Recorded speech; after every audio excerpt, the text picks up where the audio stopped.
Hi, everyone. A warm welcome. A warm welcome to all of you parents, teachers, allied educators. Thank you for joining us today. I'm your host, Annaberta Olis, head of DAS International, and along with my co-host, Ms. Deborah Hughes, our head of publicity and marketing, and our senior educational therapist and specialist teacher, Mr. Samunn. We bring you spotlight on specialist teachers.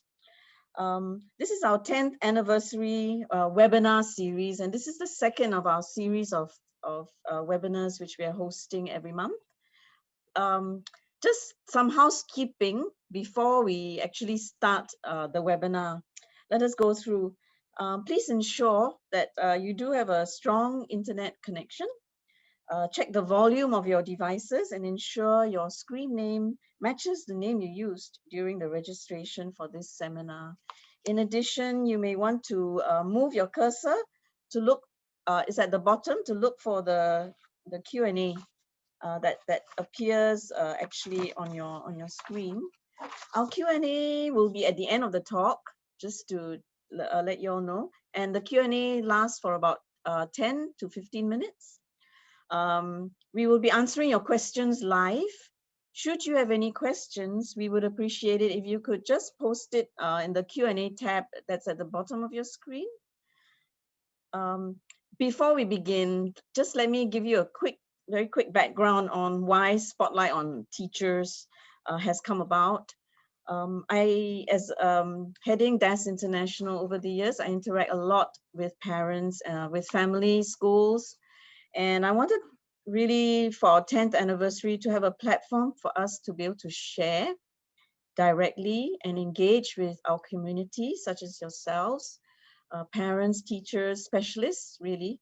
What a better way, I thought, than to bring forward our specialist teachers who have been in the background quietly, but steadfastly been supporting our students with SPLDs such as dyslexia, ADHD, dyscalculia. For today's talk, we're focusing on the older students. Now, older students with specific learning differences, they have their own set of challenges as they move up in their education. In this insightful talk by Mr. Samunn on how to manage material, time, information for secondary and post-secondary students, he will share tips, discuss some strategies and resources that support students in this age group to learn effectively when facing barriers or challenges. This will then enable us to help them to manage or to remove some of these barriers for our students and our children. Mr. Samunn is our specialist teacher, and he's currently pursuing his PhD after completing his master's. He delivers our specialist tutoring for us, and he supports students from primary all the way up to tertiary. So without further delay, Samunn, could you share what you have for us today? Thank you very much. Over to you, Samunn. I warmly welcome you to this webinar on how to manage material, time, and information in the secondary and post-secondary environment. I am Samunn. I joined DAS in 2008. I hold a master's degree in specific learning differences from London Metropolitan University. I am passionate about helping emerging adult learners with learning differences in higher education to overcome their challenges using technology. Let's look at the objectives for today's session. Let's give a thought to the barriers in learning, how we can reduce these barriers and improve teaching and learning for all students by designing positive learning spaces with a UDL mindset. And finally, how we could make schools positive places of learning by promoting equity and inclusion. Our classrooms consist of learners coming from different educational backgrounds who have different attention spans and interests, language abilities, cultural backgrounds, and educational needs. Students face various challenges on a daily basis. Building executive functioning skills helps everyone. It is the foundation for success in school and social situations. We are not born with executive functioning skills, but nearly everyone can learn them and develop these skills for themselves. So, good teaching supports and develops executive functioning skills. It's all about strategies. Our students are neurodiverse.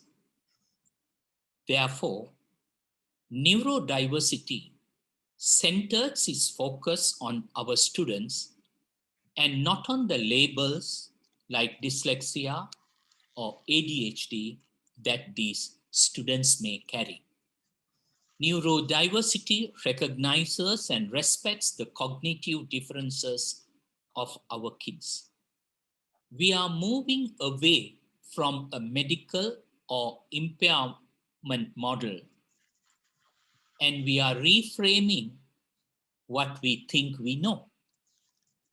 When we give a thought to reframing what we think we know, the first thing that comes to our mind is the learner variability, and it is reliant on the context the learners are a part of. All individuals are unique in how they learn, and learner variability is the norm and not the exception. Each student brings a different learner profile to the classroom. Providing the same support for each student will not benefit them equally. Based on variability, we can provide different access arrangements to remove these barriers, eliminating the barriers they face in learning. We focus more on individual needs and help them achieve by providing more opportunities to engage and to be involved in the lesson. This is expert learning. To make our students expert learners, we need clear goals and flexible means to achieve these goals. Universal Design for Learning, or UDL, is a mindset that helps educators to develop flexible, multi-level learning designs that are intended to increase access to learning to all kids. By reducing physical, cognitive, intellectual, and organizational barriers to learning. Using technology is one option in UDL, but certainly it is not the only option. Flexible and multi-level learning designs will provide access to all kids.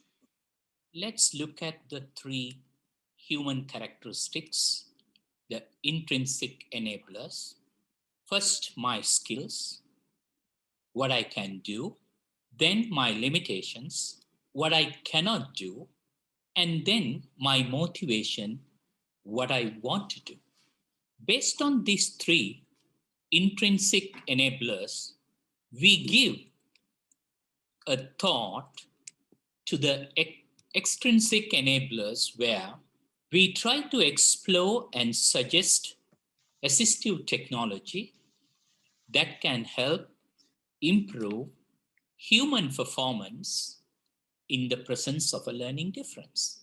So we take into account the intrinsic enablers and the extrinsic enablers when we schedule a learning experience, whether it's online or face-to-face. We look at the three main components. The first one, the content. Okay, what am I going to teach?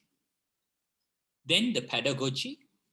How am I going to teach the content? And then the technology. How am I going to use assistive technology in my lesson? Keeping that in mind, we look at the deep approach where we bring in the content and the assistive technology into the learning design. And then we incorporate multiple means of engagement into that lesson. We present the lesson to the kids. We get the students to engage with the lesson. We evaluate the lesson. And upon evaluation, we personalize the lesson to suit the individual needs of the kid. When we try to personalize a lesson, these are some of the questions that we can have in our mind. Where am I? Where is my student?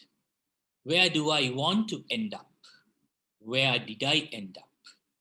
And then, based on these questions, the responses will certainly help us to adjust the learning experience. Let's look at some of the accessibility features that are available to us. Accessibility features come in many forms. We get built-in accessibility features on mobile devices. We get web-based tools. We have apps, and we have customized software programs that will help us. So let's look at first, what are the accessibility features that we have with websites. Web accessibility comes in two forms. One, you get built-in accessibility features on the devices that you use. And the other is the web accessibility features that are incorporated into that particular website. Let's look at this website. There is too much of information in this website, which will be a bit difficult for us to follow. We use the reader view and turn this page into a clean interface where we can read the web page almost like a printout. So this helps us to take away some of the distraction that we have when we try to read a lot of information in one web page. Okay, the next thing that I would like to talk about is Absmashing. Let's look at what is Absmashing. Absmashing is we use multiple apps together to complete a task. All of us will agree that we won't be able to do all of our tasks using one app. So what we need to do is we try to incorporate a few apps to complete one task. It helps us in varied ways, kids to enjoy and express their knowledge through Absmashing. I want you to give a thought to the number of apps that we have today. This is basically the Android apps categorized under different categories. Then we have the Chrome apps. Then we have the iOS apps. In simple terms, we have hundreds and thousands of apps in front of us. Let's look at how we could do a writing assignment. This is basically, I'm trying to give you a simple example on Absmashing. Okay, I have a student. He needs to write a 350 words assignment. Environment could be either school or home, or he could finish part of it in school and take it home and work on it. It's fine. And the assistive technology that I'm going to use is the iPad and a few iOS apps. Okay, let's see how it works. I'm going to use two apps here, Inspiration and Pages. And then once I do the assignment, I'm just going to send the assignment either for printing or just to save it on the cloud or just export it to the learning management system. Let's look at the steps how we are going to do this writing assignment. First, I use the mind map app Inspiration to do the mind map of my writing. This mind map app allows me to have a holistic view and a linear view. So I can toggle between this. Once I've finished mind mapping, I export the linear view to Pages, and then I add content using Pages. Okay, when I want to add content, I have multiple ways of adding content. Okay, these are some of the ways that we can add content to an essay. We can simply talk to either Pages or Microsoft Word or Otter, which will capture our voices and turn them into words. Okay, let us see how it works. In Pages, you can select this dictation function. And once it's selected, you simply speak the content, it will capture. Same way, in Word, you have a dictate button. You simply click the button and start speaking. It will capture the words. And likewise, in Otter, you simply activate recording and speak. It captures the words. This is more than one way of adding content. So if a kid who has issues with spelling, simply he or she could just talk over and get the assignment done.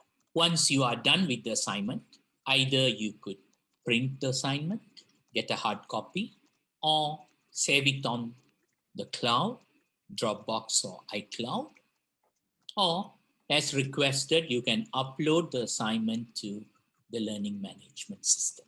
Let's look at how we could manage tasks. Shortcuts is a productivity enhancement app.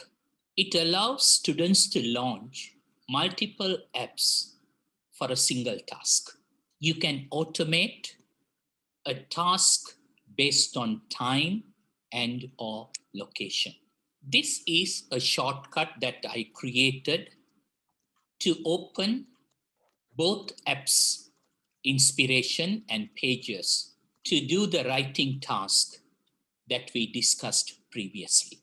My son, who is with special needs, uses shortcuts to carry out some of his routine tasks effectively. This is his shortcuts home. Let's see how we could do some friendly presentations. Again, Absmashing. I am using Zoom and teleprompter app. So what we do is, I can prepare a script to present on Zoom. I open Zoom first, then I open the Prompt Plus app and then overlay it. So I would be reading a script while presenting on Zoom where my audience will not see that. So this is how it would look like when you are presenting. I have shared my iPad and I am presenting on it. This is how it would look like when you Absmash using Zoom and Prompt Plus app. So I'm presenting, I'm sharing my iPad on Zoom. So I would be just reading the script. Next, let's look at how we could facilitate reading with technology. The speak screen function that's on the iPad and iPhone allows a person to read the screen. You just swipe down with two fingers from top of the screen to hear the content. You can change different voices as well. Or you could use a handheld reader pen, which will support text to audio. By using this pen, you can read print aloud, you can look up for meanings, you can scan print to digital text, or you can replace human readers in exams. Next, let's see how we could organize, collaborate, and curate information. I'm looking at 3 collaboration and discussion tools here. One is Padlet, the other one is Wakelet, and the next one is Flipgrid. What do these apps do in general? You can brainstorm on a topic for interactive assignment or a project. So your interaction can be text-based, audio-based, or a video. You can build up a resource bank for writing, putting in all the writing formats, writing frames, and text structures. Or you can organize group work for completing an assignment in online real-time collaboration. So if your teacher and you are online, he could monitor your work in online real time. Google has got a range of collaborative tools like Google Docs, Google Sheets, Google Slides, and Google Drive to view your content, to edit your content, you comment on others' content. So it's another collaborative tool. Let's look at note-taking now. Let's look at how we could take note effectively. Notability is a multimedia note-taking app. Handwritten notes can be searched for keywords. Students can record audio as part of their notes. Audio is synced with written content. So by tapping a point in the note, you can hear the audio and read the note as well. This is a screenshot of my son's note. So the gray area is yet to be read, and the black word is the point where the audio is playing. This app can be used in your online teaching as well. This is my Notability app, and I have, if you see on the left, I have organized all my classes, and on the right, I have all my worksheets so that I can deliver everything online in a more structured and organized way. Next, let us look at how we could help students who are in. Let us see how we could help students who are in higher education institutes. What are their needs? They need to search, retrieve, collect and organize data. They have to use that data, process that data, and extract meaning from that data to represent findings and then write assignments. They need to network and collaborate with faculty and other researchers. To do this, they would be doing 3 main tasks. In a higher education setup, The three main tasks that a student would be doing is academic referencing, data analysis, and academic writing. These softwares that you see in my screen helps kids to do academic referencing. So you take in all the articles into the software and then you start writing. So when you write, you do in-text citation and your reference list is created automatically. Paperless literature review can be done using this academic referencing software. There are free ones, there are paid ones. I use Mendeley, which is free, and Mendeley and Zotero are popular among researchers. But there are other softwares as well. Let's look at data analysis. When we look at data, data could be non-numerical, text-based, photos, audios or videos, or data can be numerical. There's a range of software available to do data analysis. NVivo, Atlas TI, MXQDA are popular among qualitative researchers. SPSS is popular among quantitative researchers. Next, let's look at the academic writing part. Normally, we would be working with long and complex documents when we do assignments.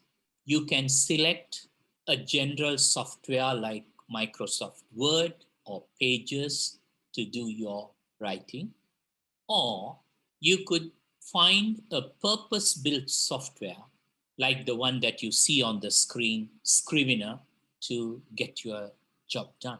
There are a range of supplemental tools to help you in your writing journey. For example, Grammarly will take care of your grammar. Turnitin is a plagiarism checker and text matching software, which will help you in your writing. Again, managing documents is an important task in higher education. So you have a range of tools that are available to manage your documents, because taking care of your data is very, very important. Back up your data regularly. Next, let's look at how to manage time and tasks. In an academic life setup, you would be having meetings and class schedules. You need to have to-do reminders. You need to answer your emails and organize your thoughts and ideas. Let's look at how we could organize our emails. I'm looking at two apps here, TwoBird and Spark. These are two email apps, and I use Spark. These apps offer categorized email that's automatically done for you. Next, I'm looking at Notion. Notion is an all-in-one workspace, a digital hub that caters to all of your needs, be it academic or life in general. You can note take, you can manage your projects, you can manage your tasks, you can manage your data, you can do online real-time collaboration and discussion, and many more. This is my son's Notion page for his university. He uses this to keep track of his university assignments. Next, I look at PomoFocus, a timer tool based on the Pomodoro technique. That is 25 minutes of work and 5 minutes of break. It helps you to keep focused and finish your tasks on time. We have come almost to the end of the presentation. Let us look at how we could choose digital tools.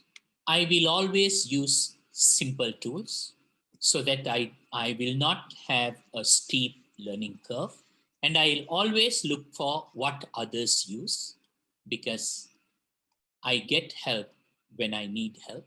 And I look for social media groups and blogs to learn the tips and techniques of the digital tools that I use. Okay, my closing remarks. When a learner becomes an expert learner, he or she grows to his full potential to gain independence and become more empowered to learn and engage. If a learning design doesn't work, change the design, but not the learning objectives. By doing this too, we could make schools and higher education institutes positive places of learning. Thank you.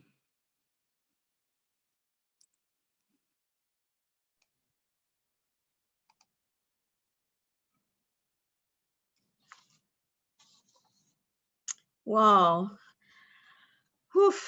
That was a lot of A lot. information. A lot A of lot. information. And we've Where lost did Samunn. someone go? I don't Someone know. come He's back. disappeared. He's back. He's back. Yeah. Yeah, thank you, Samunn. Thank you for your insightful talk. I really need time to process. I think we all do. We do. I hope everyone has gained many takeaways and understanding from the session. The slides will be shared with everyone, along with someone earlier had shared the apps that are available for Android or for iOS systems, right? So there's a myriad of them there. Excellent. Thank you. Thank you, Samunn, for your time in sharing. Before we start the Q&A, we would like to hear from you, as we do value your feedback. So Deborah, are you getting the screen ready? Yeah. Actually, I don't have the screen ready. Okay, maybe later Oh, on. yeah? You want to do that later on? Don't Yeah. worry. I'll be emailing everyone. Oh my goodness. That's my fault, people. I'm very sorry, but I hope you will give us some feedback. Yeah, I forgot so to do that. important. Just so that we, So dyslexic yeah, of me. I'm very sorry. yes. We will be emailing all our participants. I will be introducing you to Deborah in a minute. Sorry. So hopefully, anyway, please do give us your feedback when you receive it. We do appreciate all your feedback. So we move on to our Q&A right now, which will take about 10, 15 minutes, maybe 2 hours. No, I'm just kidding, but 50 minutes up to. And my colleague, Deborah, the lovely lady you see on your screen, she's our head of publicity and marketing. I've asked Deborah to join us because she has a lot of reasons to really embrace the sort of information which Samunn has just shared. And she understands some of the challenges parents go through, having supported 3 of her children up to tertiary level. And I understand one of your children is here as well, has joined us. Thank you so much for joining us. Deborah, will you just say a few words before we start the Q&A? Just when we were reviewing this webinar, it resonated so much with me because using apps for my children helped to make them very successful. And as Anna said, I've got 3 children who have gone through university and dyslexic. And I think my son, who is with us today, has benefited the most from a lot of apps. And he's a teacher himself. He's a design technology teacher. And so he still struggles with time. He still uses apps. And, when he's struggling, I say to him, I hope you're using your diary apps and things. But I mean, I remember him saying to me at school, he needed an iPad. And I think, yeah, you need an iPad because you want to play games on it. And he goes, no, I want the iPad because of the apps that are available to me through Apple. And, apart from endorsing Apple, I mean, the apps, as you saw from what Samunn said, I mean, there are multiple apps available. But the iPad or the tablet has become a really, really useful tool for our students because they don't have to lug around a laptop. A lot of them get the device to use, but they also have this tablet which gives them immediate access to assistive technology, and it makes them enabled in a classroom rather than, it puts them on the same playing field. And I know the app where you record, where you write the lecture and it's recording at the same time, because so often, our students lag when it comes to writing down notes. But if the recording is timed to when they're writing, it makes the go back and review process so much easier. So I mean, I love that app, Samunn, that you shared, because I remember when my kids would use that app. But yeah, there are a lot of apps. So, my first question to you, Samunn, is like, these kids are pretty able. They sort of tend to pick up things, but there's so many things. How do I get them to use the right apps? As a parent, I know I've put my parent hat on now. There's probably a lot of parents out there thinking, like, how do I get them to use the apps? There's so many. What do we do? Okay, basically, the list is huge. Yes. So, what I would suggest is observation. Parents are the best judges. So, basically, you look what works for the kids. And then, let's say if the kid is good in talking, well, you look for an audio to text software. So it's a choice you make based on your observation. And then you can talk to stakeholders like the child's teachers, the form teacher, or the AED in school, or the child psychologist, the occupational therapist. And another way of deciding the apps is you just join into those Facebook interest groups or blogs. They really give tips that even when you get stuck, I normally do that. Whenever I use all these apps, I'm into one of those Facebook groups. If I get stuck, I just post a question. Someone would be working at that point in time somewhere in the world, and they would be just helping us. That's another way. So after you decide an app, take the child to the stores and see whether about the hardware and the software needs to be synced very well, right? So need to make sure whether the child is comfortable with the app and the device, etc. And then if you really think that you need an AT assessment, you can still go for an AC assessment and see how it works. Because kids can rely on the apps, like the spell checkers, and so, but that doesn't help them when they have to sit exams. So how do you make the balance between relying on the apps and getting them to upskill to be able to so I'm not just completely relying on a spell checker, for example. Okay, basically AT could be looked at in two different dimensions. The first one, you use an app for remedial work. That means you identify an area that you need to be strengthening, let's say like an academic skill. Now, I can just give you an example what I do. Learning phonics or teaching phonics.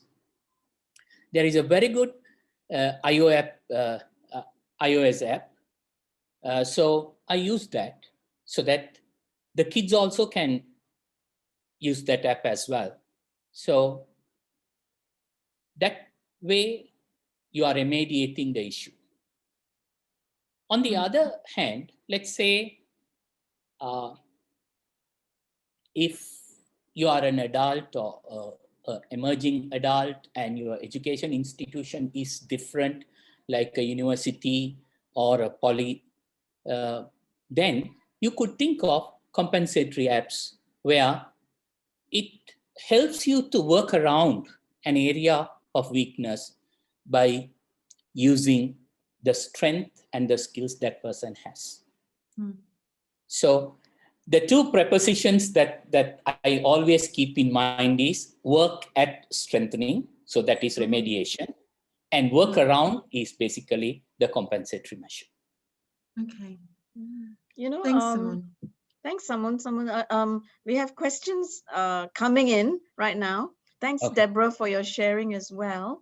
One of the questions we're being asked is, what challenges do you commonly face in terms of adoption rate of such apps and tools?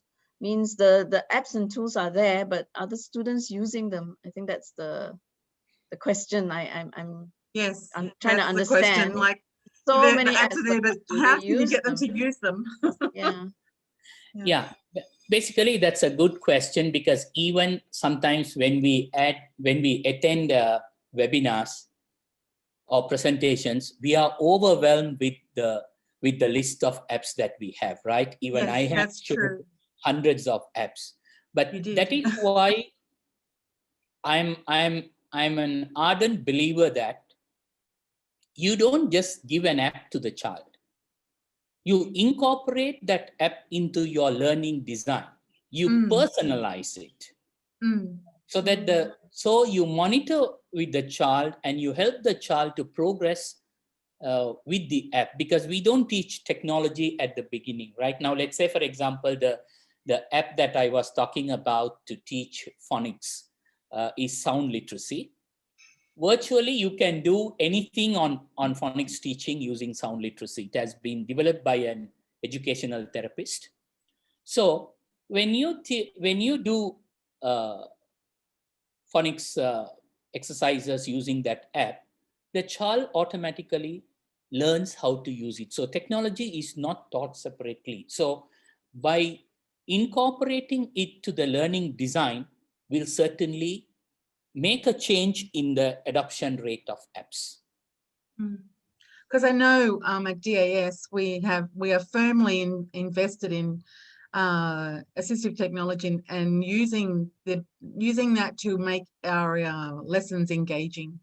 And through COVID, and there was a question here about what apps are we using and are we using them in the DAS programs, and we are using them, and we use them as part of our lesson delivery quite strongly because kids love it, and it makes a difference. But when we went into the COVID and the circuit breaker, we did a lot of blogs on the EduTech applications that we provide. We also provided all our parents with a website that indicated all these apps that they could use for home learning. What we'll do, because there's questions here on that, what we'll do is we'll reshare that website for you. Which was very well put together by our English language and literacy division. And these apps are used within our curriculum. And as someone said, they are woven into how we deliver our lessons. And here's me doing an ad for DAS, but like we have iPads in the class, and we do believe that this helps kids engage in their lessons very well. It's not completely assistive technology. It enhances our teaching. Isn't that right, Anna? That's absolutely right. And now, I mean, the COVID-19 situation really upped everyone's scale and level and knowledge of how to use the apps, because I think these apps really help to bring that multi-sensory to the class experience for the students. Even though we were talking, into laptops. Yeah, that's right. And there is a question: will DAS be conducting workshop to help dyslexic I learners? knew you'd be interested in that, Samunn. I knew, because this is. Remember, Samunn, we were saying yesterday when we had the rehearsal, I must do a part 2 of this talk and see, we have people wanting. And someone is very invested in this, so stay tuned, because he'll be giving some lessons on this. At this point in time, DAS Academy has 2 assistive technology courses. Yes. One is a certificate course that is for teachers, how to use technology. Mm. And the other one is basically a workshop on how to use technology in higher education and further education.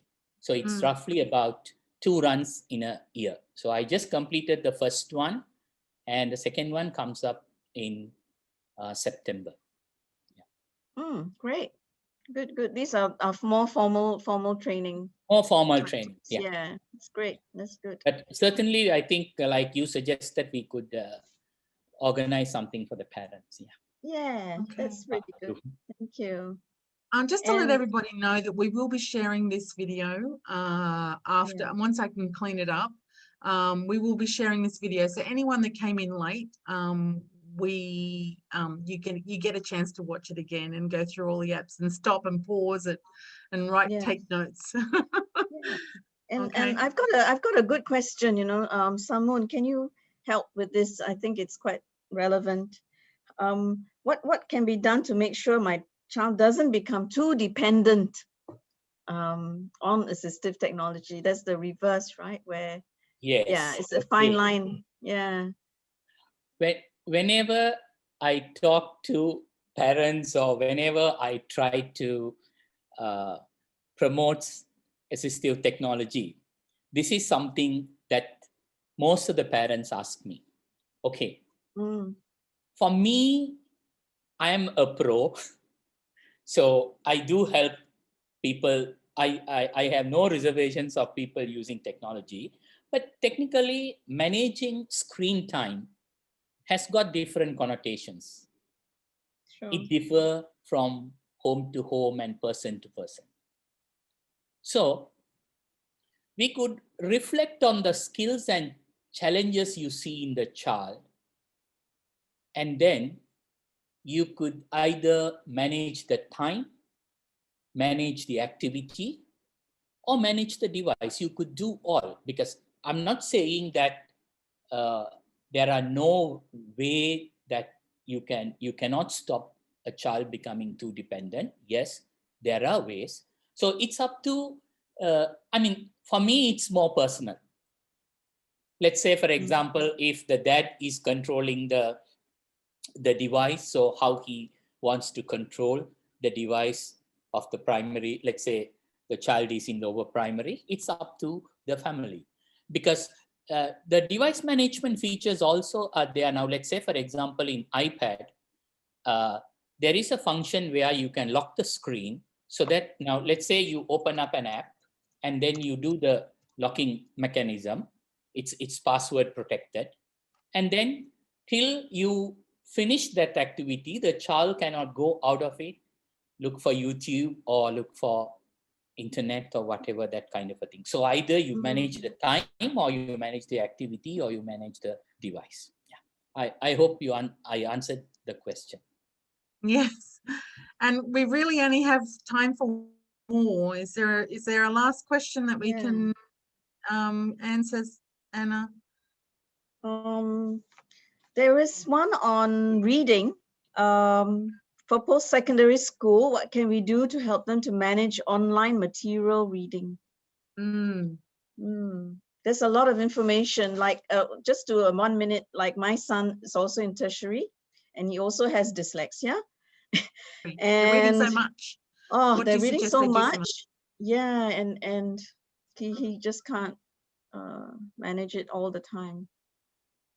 The overload, the assignments that they expect them to read. So how do we help them to manage online reading? Is that particularly relating to journal articles, or it's basically relating to the web pages? I'm not very clear on that. But anyway, I think a lot of it is just getting through the materials, Samunn. Yeah, like getting through they have the an journal assignment, article. they need to read through, they need to think. Yeah.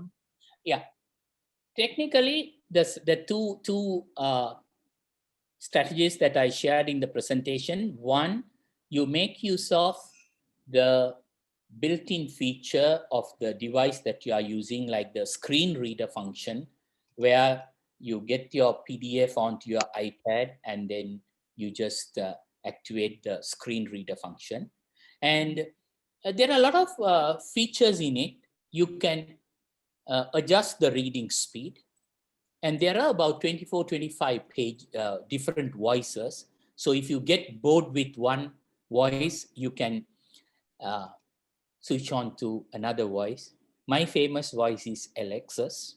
So you could have your famous people who read for that. And the other thing you need to understand, those are artificial intelligence comes in over there. Those are real human voices. It's not a robotic voice. So you will not feel, I mean, a robo is reading to you or whatever. That's one. And the other one is basically the reading pen that I shared. So I have one, my personal one over here. Okay. This one helps, it reads. And then if you want to take notes, still you can only, if you need a certain part to be scanned, you can scan and take it to either a Word document or a Pages document. Yeah. So it does copy paste as well. Yeah. Oh, that's cool. When you just scan it, automatically you see the text coming on your screen. Yeah. Ah, okay. Oh, very good. That's good. Well, there are other questions, and if there are pressing ones, we'll get Samunn to answer them, and we'll post them on the website under his can't find the word where his website, where it is advertised on the DAS International website. We'll post the questions there, and we will get the. I apologize, Anna, that I haven't got the QR code ready for your feedback, but everyone's going to get an email from us. Thank you, everyone. Please give us some feedback. Yes. So we're coming to the end. Thank you very much, Samunn. That was awesome. Everyone will be very interested in getting your slides. Yeah, absolutely. Thank you, everyone. Deborah, for joining us today. That's fine. Appreciate your time. And Samunn, thank you so much. Thank you so much, really, for being a part and sharing your expertise. There's a lot for us to learn, through your sharing. Yeah. So insightful. And we are having another talk, as I mentioned earlier. I'm having a series of them. I have a target, at least 8 talks this year. And so the next one coming up, and trying to reach to different communities. Our specialist teachers support students of different levels and their expertise in their own, So the next one coming up would be on the 22nd of April by our 2 specialist teachers. And I think this is an important topic, transitioning confidently from primary to secondary math. That's always that leap. Transition is tough. Yeah. Whether you're from an international school or a primary school, there's that growing pain to be confident with math. So yes. So from DAS International, we really wish everyone a safe space for you, your family, and the whole community. We look forward to seeing you again for our Spotlight series on specialist teachers. Thank you so much. Have a good evening, afternoon. Bye. Thank you. Bye.